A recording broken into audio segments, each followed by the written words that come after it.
আগের ভিডিওতে তোমরা দেখেছিলে আমরা জনসন মল বেরোতে গিয়েছিলাম। তো হ্যালো গাইস, তোমরা সবাই কেমন আছো? আমার আরেকটি নতুন ভিডিওতে তোমাদের সকলকে স্বাগতম। তো জনসন মলে গিয়ে একটু ঘোরাঘুরি করলাম। আমাদের মেন উদ্দেশ্য ছিল থিয়েটার দেখা। তো থিয়েটার সেদিন হয়তো বন্ধ ছিল। তারপর একটা নাগাদ আমরা লাঞ্চ করতে গিয়েছিলাম। তো সেখানে গার্লিক চিলি ফ্রাইড রাইস এবং পনিরের একটা আইটেম নিয়েছিলাম। তো আমাদের তাতেই 500 টাকা বিল হয়ে গিয়েছিল।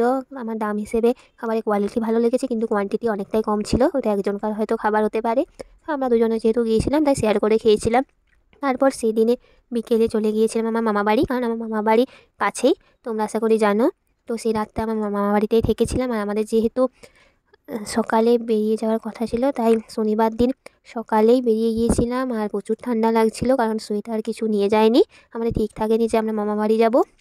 তো দেখো, তো এখানে কলকারখানা এত ধোঁয়া, তাই দুর্গাপুর শহরটা আমাদের বাঁকুড়ার থেকে অনেকটাই গরম। তারপর একটু দাঁড়িয়ে কুকুরটাকে বিস্কুট খাওয়ালাম, আমরাও কিছু লেস টেস খেলাম।